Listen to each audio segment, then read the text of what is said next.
नमस्कार. 9:30च्या बातमीपत्रामध्ये मी ज्योती आंबेकर आपलं स्वागत करते. सुरुवातीला एक नजर ठळक बातम्यांवर.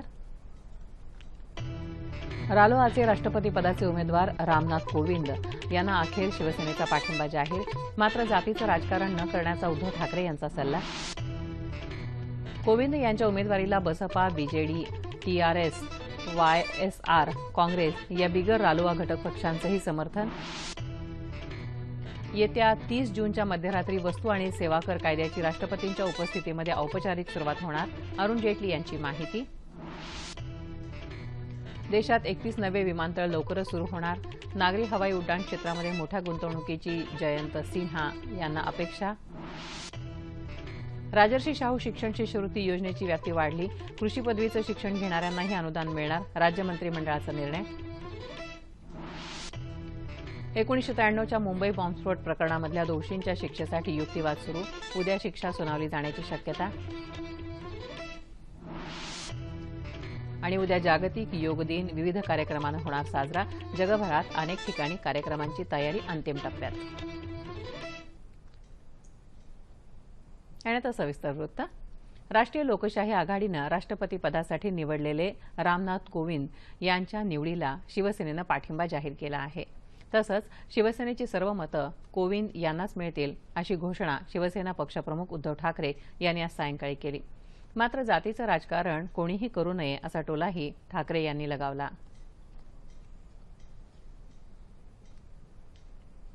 एकूण जर का परिस्थिती पाहिली, देशातली परिस्थिती पाहिली, तर एनडीएचं सरकार आहे, आम्ही त्या सरकारमधले घटक आहोत आणि म्हणून एनडीएच्या उमेदवारांना शिवसेना पाठिंबा देते. जातीचं राजकारण याच्यात येऊ नये. एकूणच राष्ट्रपती हे देशाचे राष्ट्रपती असतात आणि देशाचं भलं त्यांच्याकडनं व्हावं ही संपूर्ण देशाची एक अपेक्षा, तशीच आमची सुद्धा अपेक्षा आहे आणि त्याच एका अपेक्षेने आम्ही रामनाथजींना पूर्ण पाठिंबा देत आहोत. राष्ट्रपती पदाच्या उमेदवारांसंदर्भात चर्चा करण्यासाठी शिवसेनेच्या ज्येष्ठ नेत्यांची आज मातोश्री इथं बैठक झाली. त्यानंतर पत्रकार परिषदेमध्ये ही घोषणा केली. देशाच्या भल्यासाठी शिवसेना कोविंद यांच्या नावाला पाठिंबा देत असल्याचं उद्धव ठाकरे यांनी यावेळी सांगितलं. भाजपाला विरोध करण्याची शिवसेनेची भूमिका नाही, मात्र जिथं पटणार नाही तिथं विरोध करणार असं उद्धव ठाकरे यांनी स्पष्ट केलं. राष्ट्रपती पदासाठी रालोआचे उमेदवार म्हणून निवड झालेल्या रामनाथ कोविंद यांच्या नावाला अन्य काही पक्षांनीही आज समर्थन जाहीर केलं आहे. यात बहुजन समाज पार्टी, बिजू जनता दल, तेलंगण राष्ट्र समिती, वायएसआर काँग्रेस या रालोआच्या घटक नसलेल्या पक्षांचा समावेश आहे.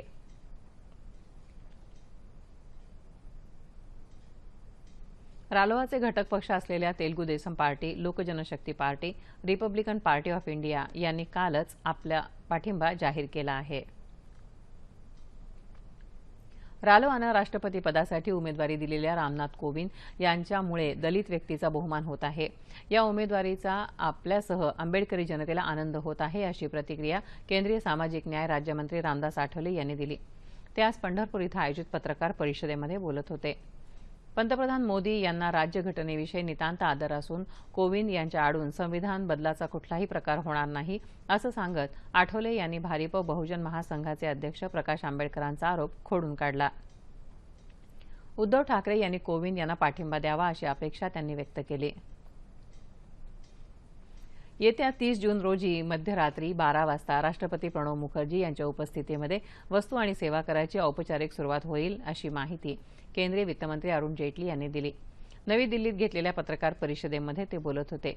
यावेळी राष्ट्रपतींसह उपराष्ट्रपती, पंतप्रधान, माजी पंतप्रधान डॉ. मनमोहन सिंग आणि देवेगौडा, लोकसभा अध्यक्ष डॉ. सुमित्रा महाजन व्यासपीठावर उपस्थित राहतील. 1 जुलैपासून हा कायदा देशभरात लागू होईल. देशाच्या अप्रत्यक्ष कररचनेमध्ये आमूलाग्र बदल घडवून आणणारा वस्तू आणि सेवा कर कायदा तयार करण्यात 3 केंद्र सरकारांनी आणि जवळपास सर्वच राज्य सरकारांनी तसंच सर्वच राजकीय पक्षांनी महत्त्वाची भूमिका बजावली आहे असं त्यांनी सांगितलं. जीएसटी परिषदेनं घेतलेले सर्व निर्णय सर्वसहमतीनं घेतले आहेत असंही जेटली म्हणाले. बहुतांश राज्य सरकारांनी या कररचनेमध्ये महत्त्वाच्या सुधारणा सुचवल्या. आता केरळ आणि जम्मू काश्मीर वगळता इतर सर्व राज्य सरकारांनी हा कायदा मंजूर केला आहे. केरळमध्ये तो या आठवड्यामध्ये मंजूर होईल तर जम्मू काश्मीरमध्येही त्याची प्रक्रिया सुरू असल्याचं त्यांनी सांगितलं. वस्तू आणि सेवा कर देशाच्या अर्थव्यवस्थेवर दूरगामी परिणाम करणारा कायदा ठरेल. हा मोठा बदल असल्यानं सुरुवातीला काही आव्हानं नक्कीच असतील, मात्र काही काळानं व्यवस्था सुरळीत होईल, असंही जेटली म्हणाले. देशात लवकरच 31 नवे विमानतळ उभारले जातील, अशी घोषणा नागरी हवाई उड्डाण राज्यमंत्री जयंत सिन्हा यांनी केली. ते आज मुंबईत विमानतळ गुंतवणूक परिषदेमध्ये बोलत होते. वाढत जाणारी लोकसंख्या आणि शहरीकरण बघता देशात सुमारे 150 ते 200 विमानतळांची गरज आहे, असं मत त्यांनी व्यक्त केलं. या नव्या विमानतळांची संख्या 106 पर्यंत पोहोचेल, असं ते म्हणाले. येत्या जुलै महिन्यापासून जीएसटी लागू होत आहे, मात्र त्यामुळे विमान प्रवास तिकीट दरात कोणताही परिणाम होणार नाही, असं सिन्हा यांनी स्पष्ट केलं. एअर इंडियाच्या खासगीकरणाबाबत विचारलं असता त्यावर मंत्रिमंडळाच्या बैठकीमध्ये चर्चा करून निर्णय घेऊ, असं त्यांनी सांगितलं. सध्या असलेल्या विमानतळांची क्षमताही वाढवायला हवी, असं सांगत सध्या त्यांचा भर सुरक्षितता आणि प्रवाशांना माफक दरात विमानसेवा देणं यावर आहे, असं सिन्हा म्हणाले. राजर्षी छत्रपती शाहू महाराज शिक्षण शुल्क शिष्यवृत्ती योजनेची व्याप्ती वाढवण्याचा निर्णय आज राज्य मंत्रिमंडळानं घेतला. कृषी पदवी शिक्षण घेणाऱ्या विद्यार्थ्यांना ही शिष्यवृत्ती मिळू शकेल. तसंच दिव्यांग विद्यार्थ्यांसाठी गुणांची अट शिथिल करण्यात आली आहे. 6 वर्षांसाठी अपात्र ठरलेल्या नगरसेवकांच्या सदस्यत्वाचे अंतिम निर्णयाचे अधिकार आता राज्य शासनाकडे असतील. या संदर्भातल्या अधिनियमामध्ये सुधारणा करण्यास मंत्रिमंडळानं मंजुरी दिली. जवाहरलाल नेहरू राष्ट्रीय नागरी पुनर्निर्माण अभियानाअंतर्गत मंजूर झालेल्या अपूर्ण प्रकल्पांना राज्य शासनाकडून अनुदान देण्याचा निर्णय मंत्रिमंडळानं घेतला आहे. 1993च्या मुंबई बॉम्बस्फोट प्रकरणी दोषी ठरलेल्या 6 आरोपींच्या शिक्षेवर आज विशेष टाळा न्यायालयामध्ये युक्तिवाद झाला. या खटल्यातल्या दोषींना जास्तीत जास्त शिक्षा व्हावी, अशी मागणी सीबीआयच्या वकिलांनी केली. दोषींच्या वकिलांनी शिक्षेसंदर्भात युक्तिवाद पूर्ण केल्यावरच आपला युक्तिवाद सुरू करू, असं त्यांनी सांगितलं.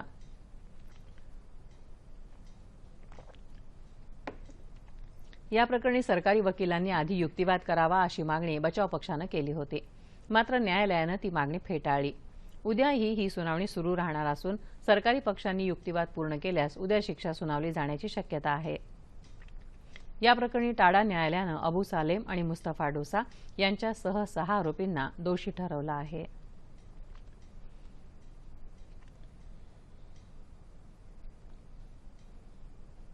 पंतप्रधान नरेंद्र मोदी आजपासून 2 दिवसांच्या लखनौ दौऱ्यावर आहेत.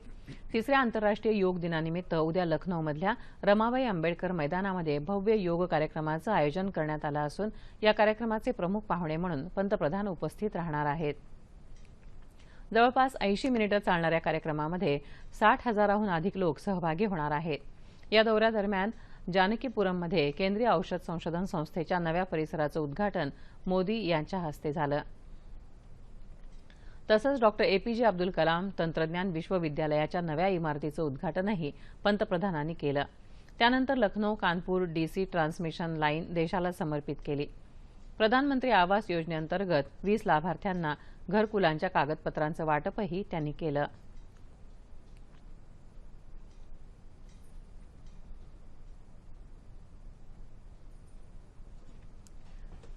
मुंबईतलं मुख्य टपाल कार्यालय आणि भारतीय विशिष्ट ओळख प्राधिकरणाच्या वतीनं आज आधार कार्ड संदर्भातल्या अद्ययावत सुविधा केंद्राचं उद्घाटन झालं. या केंद्रावर 25 रुपये शुल्क भरून आधार ओळखपत्रावरील मोबाईल नंबर, घरचा पत्ता, नावातील दुरुस्त्या यासंबंधीची माहिती अद्ययावत करून मिळणार आहे.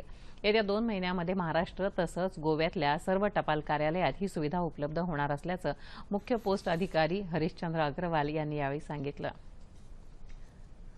शेतकऱ्यांपाठोपाठ मच्छीमारांनीही आता कर्जमाफीची मागणी केली आहे. मासळी विक्री करणाऱ्या महिला आणि खलाशांना 1 कोटी रुपयांचं सानुग्रह अनुदान मिळावं, अशी मागणी त्यांनी केली आहे. ही मागणी राज्य सरकारनं 30 जूनपर्यंत मागण्या मान्य केल्या नाहीत तर कोकणातल्या 6 जिल्हाधिकारी कार्यालयांवर मोर्चे काढण्यात येतील आणि जेल भरो आंदोलन केलं जाईल, असा इशारा अखिल महाराष्ट्र मच्छीमार कृती समितीचे अध्यक्ष दामोदर तांडेल यांनी दिला आहे. मच्छीमारांच्या कर्जमाफीबाबत आणि सानुग्रह अनुदानाबाबत सरकार सकारात्मक असल्याचं मत्स्यव्यवसाय राज्यमंत्री अर्जुन खोतकर यांनी मच्छीमारांच्या शिष्टमंडळाला सांगितलं असून या संदर्भात उद्या खोतकरांच्या दालनात बैठक होणार आहे, असं ते म्हणाले. 27 जुलैला गिरगाव चौपाटीवरून राज्यव्यापी लाँग मार्च काढणार असल्याचंही ते म्हणाले. मानधनासह विविध प्रलंबित मागण्यांकडे शासनाचं लक्ष वेधण्यासाठी आज कोल्हापूर जिल्ह्यातल्या लोककलाकारांनी जिल्हाधिकारी कार्यालयावर अभिनव मोर्चा काढला। या मोर्चामध्ये वाघ्या मुरळी, बहुरूपी, गोंधळी, शाहीर अशा विविध कला प्रकारातले कलाकार पारंपरिक वेशभूषेमध्ये सहभागी झाले होते।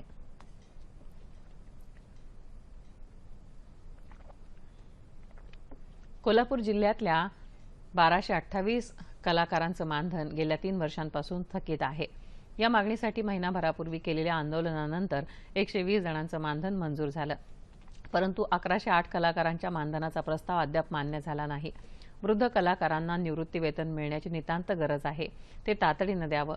तसंच कलाकारांना गृहनिर्माण प्रकल्पांचा लाभ द्यावा अशी मागणी निवेदनाद्वारे करण्यात आली आहे, अशी माहिती कलाकार संघाचे अध्यक्ष अनिल मोरे यांनी केली। अंतराळ विश्वात भारत जगामध्ये पहिल्या 5 देशांमध्ये असून प्रत्येक वर्षी 20 उपग्रह अवकाशात सोडण्याचं उद्दिष्ट आहे।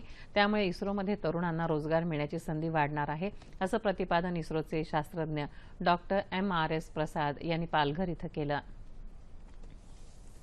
अंतराळ तंत्रज्ञानात सध्या देशी बनावटीची 85 ते 90% सामुग्री वापरली जाते। या क्षेत्रात संपूर्ण स्वदेशी सामुग्री वापरण्याच्या दृष्टीनं भारत प्रयत्नशील असल्याचंही डॉक्टर प्रसाद म्हणाले। अहमदाबादचं विक्रम साराभाई अंतराळ केंद्र आणि पालघरच्या सोनोपंत दांडेकर महाविद्यालयांनी संयुक्तपणे भारतीय अवकाश विज्ञान आणि तंत्रज्ञान संस्थेनं केलेल्या प्रगतीची माहिती जनसामान्यांना देण्यासाठी 2 दिवसीय प्रदर्शन भरवलं आहे। या प्रदर्शनाच्या उद्घाटन प्रसंगी डॉक्टर प्रसाद बोलत होते। या प्रदर्शनात आपत्कालीन व्यवस्थापन आणि उपग्रहासाठी वापरणाऱ्या साधनसामुग्रीची माहिती देण्यात येत आहे। टाळ मृदुंगाच्या गजरामध्ये विठ्ठल दर्शनाच्या ओढीनं पंढरपूरकडे निघालेल्या संत ज्ञानेश्वर महाराज आणि संत तुकाराम महाराज यांच्या पालख्या आज दिवे घाटातून मार्गस्थ झाल्या। पुण्यातल्या 2 दिवसांचा मुक्काम आटोपून आज सकाळी त्या पुढच्या प्रवासासाठी निघाल्या। आज संत ज्ञानेश्वरांची पालखी दिवे घाटाचा अवघड टप्पा पार करून सासवड इथं मुक्कामी पोहोचणार आहे, तर तुकोबारायांच्या पालखीनं लोणी काळभोरसाठी प्रस्थान केलं। वारकऱ्यांची वारी सुखद व्हावी म्हणून राज्य सरकारकडून उपाययोजना करण्यात आल्या आहेत। दरम्यान आरोग्यमंत्री डॉक्टर दीपक सावंत यांनी आज वारकऱ्यांना पुरवण्यात येणाऱ्या आरोग्य सेवेबाबतचा आढावा घेतला।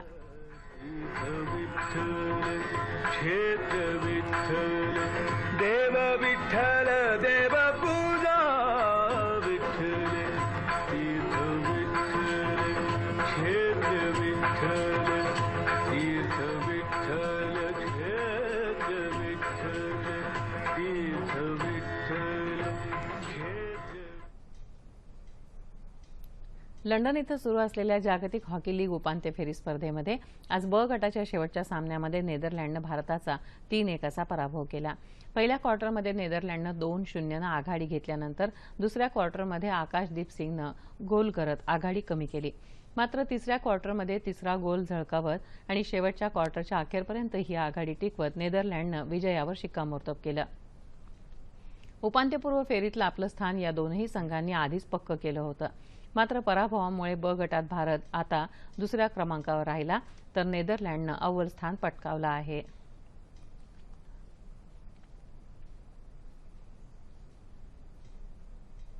बुलढाणा जिल्ह्यामध्ये आतापर्यंत केवळ 100 मिलीमीटरपेक्षाही कमी पाऊस झाल्यामुळे पेरण्या खोळंबल्या आहेत।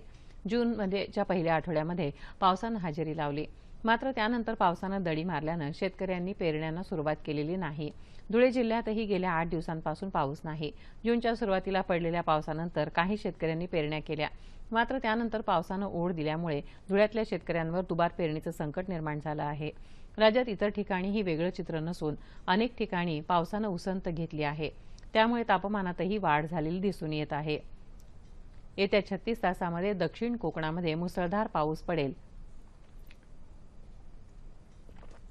याच काळात मध्य महाराष्ट्र, मराठवाडा आणि विदर्भात काही ठिकाणी पाऊस पडेल असा अंदाज हवामान खात्यानं वर्तवला आहे। तापमान अंश सेल्सिअसमध्ये मुंबई कमाल तापमान 33, किमान 27, नागपूर 40, 27, पुणे 31, 23, औरंगाबाद 34, 22, नाशिक 33, 24, कोल्हापूर 29, 23, रत्नागिरी 31, 25, सोलापूर 34, 21, आणि अमरावती 38-26. ठळक बातम्या पुन्हा एकदा. रालोआचे राष्ट्रपती पदाचे उमेदवार रामनाथ कोविंद यांना अखेर शिवसेनेचा पाठिंबा जाहीर. मात्र जातीचं राजकारण न करण्याचा उद्धव ठाकरे यांचा सल्ला. कोविंद यांच्या उमेदवारीला बसपा, बीजेडी, टीआरएस यांच्यासह रालोआचे घटक नसलेल्या पक्षांचंही समर्थन. येत्या 30 जूनच्या मध्यरात्री वस्तू आणि सेवा कर कायद्याची राष्ट्रपतींच्या उपस्थितीमध्ये औपचारिक सुरुवात होणार. अरुण जेटली यांची माहिती. देशात 31 नवे विमानतळ लवकरच सुरू होणार. नागरी हवाई उड्डाण क्षेत्रामध्ये मोठ्या गुंतवणुकी जयंत सिन्हा यांना अपेक्षा. राजर्षी शाहू शिक्षण शिष्यवृत्ती योजनेची व्याप्ती वाढली.